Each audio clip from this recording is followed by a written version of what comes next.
Donc, je vous montre. J'ai été dans Google, j'ai tapé Download Illustrator Style. Je tombe sur plein de sites qui proposent gratuitement des téléchargements. J'aurais pu ajouter le mot free. Bon, par la partie images, je peux aller voir les différents résultats. Ça m'évite de devoir aller sur chaque site, ouvrir et voir ce qu'ils ont à proposer. J'aurais pu bien sûr préciser ce que je voulais. Si je tape vintage, je vais obtenir des choses qui sont plutôt à l'ancienne. Donc tout ça, c'est des styles graphiques Illustrator. Et donc, c'est intéressant tout ce qu'on vient de voir maintenant pour comprendre comment les choses fonctionnent, mais il n'est pas interdit, bien sûr, et c'est même logique d'aller chercher des choses existantes, et c'est encore mieux si on sait les modifier, les adapter.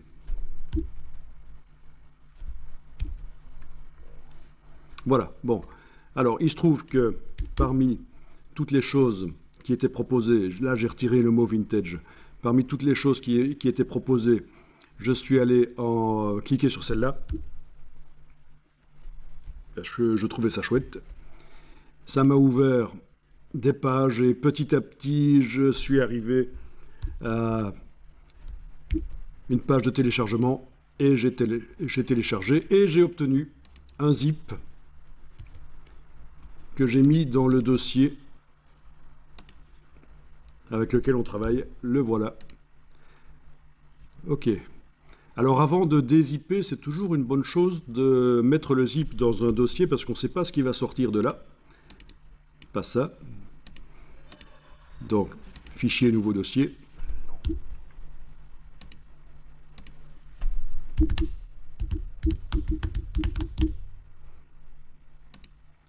Je le mets dedans. Je le dézippe. Sur le Mac, il faut double-cliquer. Sur le PC, c'est un clic droit, extraire. Voilà ce qu'il me propose. Qu'est-ce qu'il me propose? Je ne le sais pas à l'avance, puisque chaque site organise les choses différemment. Ça va être la découverte. Alors, qu'est-ce qu'on a là-dedans? On a un fichier texte qui concerne la licence. Voilà.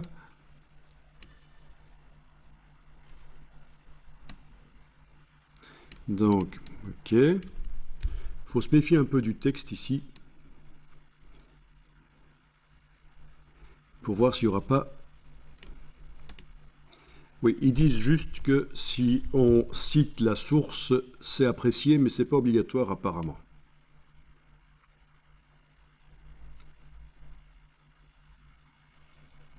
Il n'y a pas d'attribution, donc on est en Creative Commons sans attribution. Voilà, bon, il faut aller voir tout ça, évidemment, avant d'utiliser. Bon, le fait est que nous avons un fichier Illustrator. Bon, c'est un vieux fichier Illustrator, mais c'est pas grave. Je vais l'ouvrir. Alors, ah oui, il me dit qu'il y a des polices manquantes, mais il va quand même fonctionner avec d'autres polices.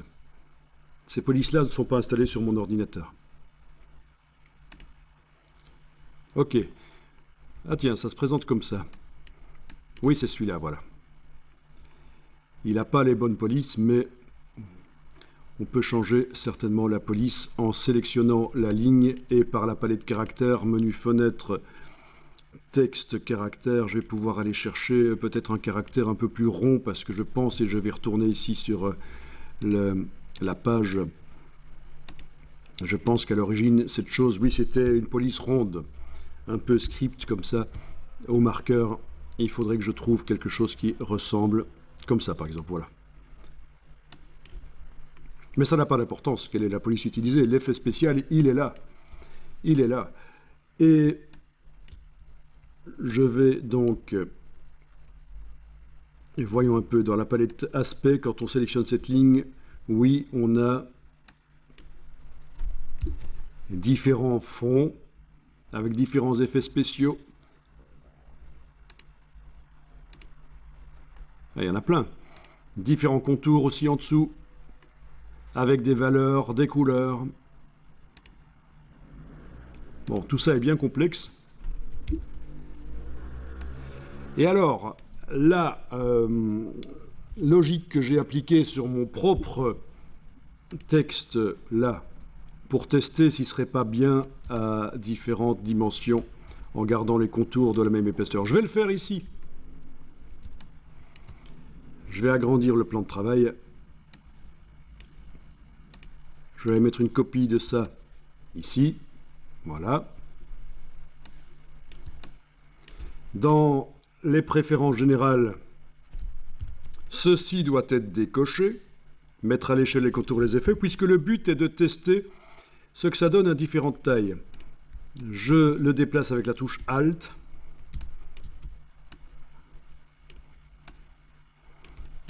Voilà. Je le redimensionne avec l'outil de transformation manuelle Shift et Alt. Voilà. Je le redimensionne celui-là aussi. Un peu moins. Voilà. Celui-là, je vais peut-être l'agrandir. Voilà.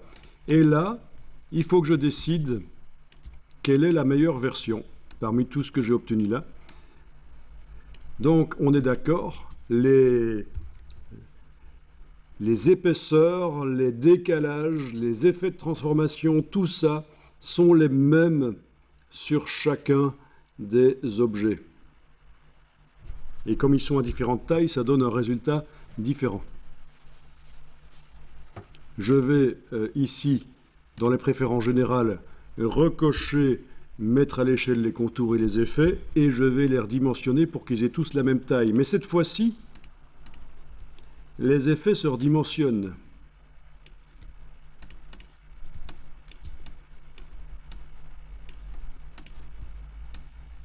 À peu près la même taille. On n'est pas à un détail près.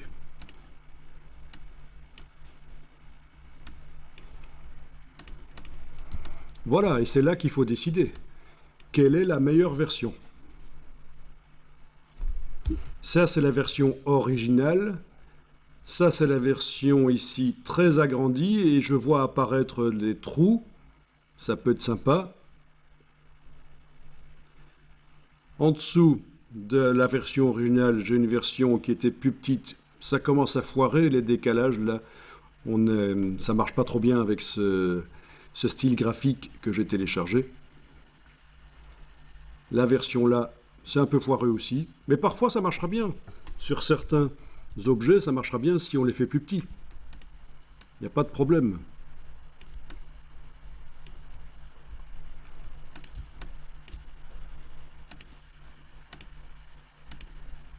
Sans mettre à l'échelle les contours et les effets. Voilà. Ben voilà, celui-là, ça marche pas trop mal quand on fait plus petit.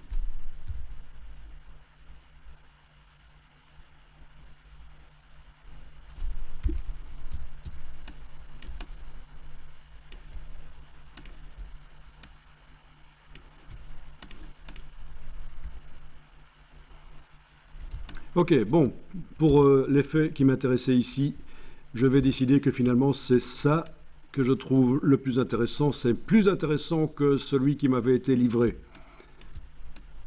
Ok, je le sélectionne, je le copie, édition copier. Je fais un A4 qui est vraiment un format standard.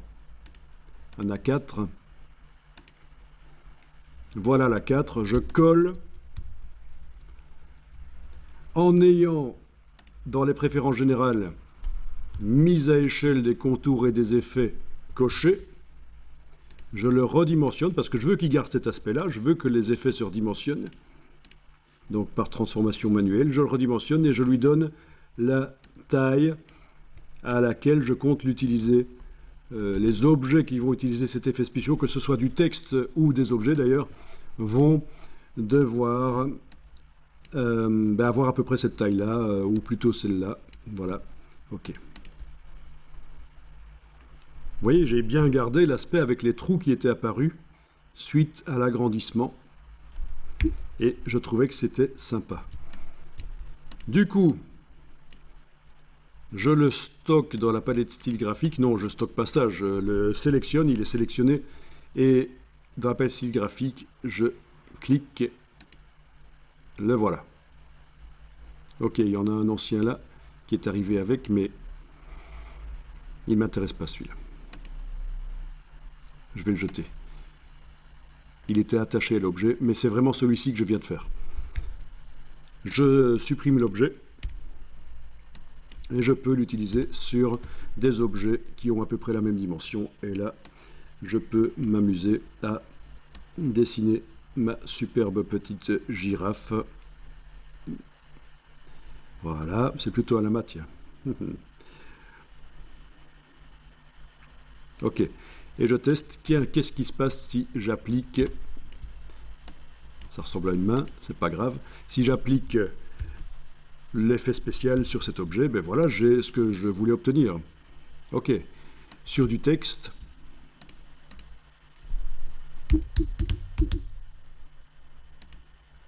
qui a à peu près la dimension prévue, voilà ce que ça donne. Voilà. Donc vous voyez la logique. Il ne faut pas se contenter du style graphique que vous êtes allé chercher.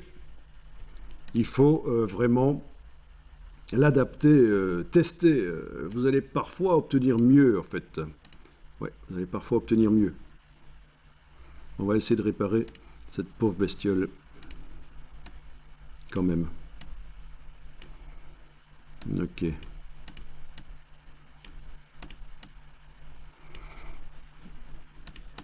Petit coup de marionnette, voilà. Ok. Donc, je vais éventuellement déposer le style graphique que j'ai téléchargé dans le Drive, comme ça vous n'avez pas besoin d'essayer de télécharger, parce que c'est pas toujours évident, puisqu'ils essayent toujours d'avoir votre adresse mail et d'avoir des informations, et ça prend un temps fou. Donc, voilà, ça, vous allez pouvoir le télécharger. Avez-vous des questions là-dessus ?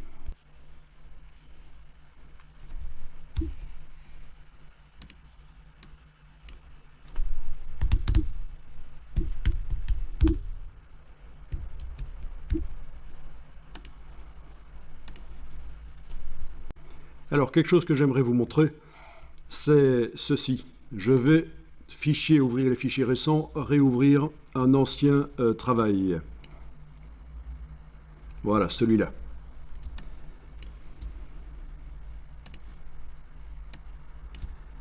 Je voudrais pouvoir tester sur ce genre de forme, ici, voilà, les 3 formes que je viens de faire avec l'outil géométrique et que je sélectionne en les englobant là. Je voudrais pouvoir leur appliquer le style que j'ai obtenu sur mon autre dessin ici. Voilà, ça. Comment faire? Eh bien ça, on n'a pas encore vu, parce que si vous allez dans la palette style graphique ici, vous trouvez plein de styles graphiques, mais évidemment pas le style graphique que j'ai fait dans l'autre document. Les palettes style graphique, comme tous les autres palettes de Illustrator, montrent ce qui concerne le document qu'on est en train de regarder. Donc c'est très simple en fait. Pour arriver à transférer dans ce document-ci le style de la girafe, il suffit d'utiliser un objet qui va servir de transporteur. Il y a d'autres manières de le faire, mais ceci c'est la manière la plus simple. Je sélectionne soit la girafe, soit le texte, peu importe, je sélectionne un objet qui utilise le style. Donc en principe, ah tiens, la girafe n'utilise pas vraiment le style, je vais réessayer, lui appliquer, si elle l'utilise. Donc,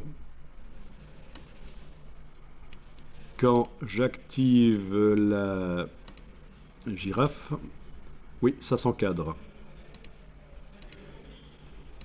Quand j'active le texte, ça s'encadre. Oui, c'est bien le style là qui est utilisé par les deux. Donc, n'importe lequel des deux, je le sélectionne. Édition, copier. Je vais dans le document, ici. Édition, coller. Et normalement, vous devriez voir apparaître le style ici. Donc, édition, coller. Voilà, la girafe est là. Elle ne m'intéresse pas, je la supprime, touche suppression. Par contre, le style qui a été transporté par la girafe, il est là. Je n'ai qu'à sélectionner mes formes, leur appliquer le style. Et voilà. Et vous avez donc vu comment on transfère un style d'un document à l'autre avec un objet transporteur qu'on copie-colle. Et l'objet, on le supprime. Le seul but, c'est qu'il ajoute le style dans la palette des styles. Si l'objet avait été collé et que le style n'était pas arrivé, il lui aurait suffi qu'en ayant l'objet sélectionné, j'aille cliquer sur le signe ici et il se serait mis. Parfois, ça ne marche pas toujours. Voilà, je pense que donc tout ça vous permet d'être vraiment très créatif. Les dernières choses qu'on a vues là, les contours, les tests, les transports de style d'un document à l'autre, aller chercher des choses sur le web aussi. Donc tout ça, ça ouvre vraiment des perspectives énormes au niveau créatif.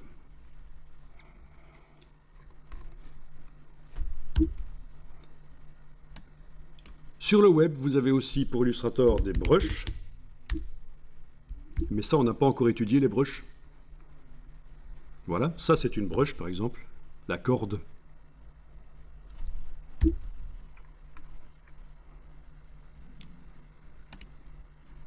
Plein de brushes. On peut les faire soi-même aussi, bien sûr. C'est intéressant de savoir comment les faire soi-même pour arriver à utiliser correctement celles que vous allez chercher sur le web. Pour comprendre comment ça fonctionne. Des brushes qui simulent du fusain. Des brushes bizarres ici, c'est des flèches.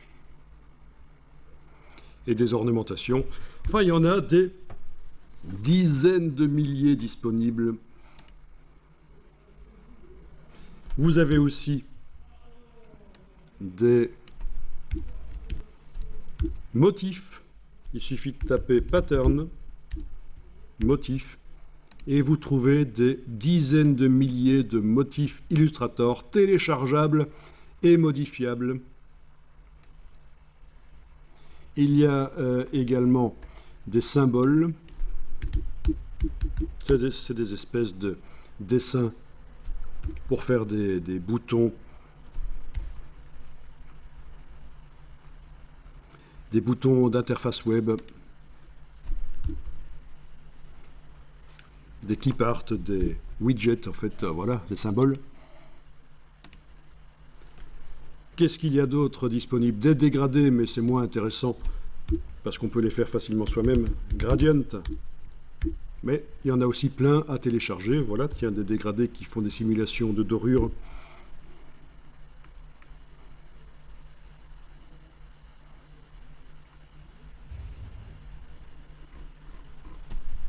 Voilà, donc énormément de choses à télécharger. Très intéressant et à modifier et adapter. Voilà, et vous avez vu comment on fait.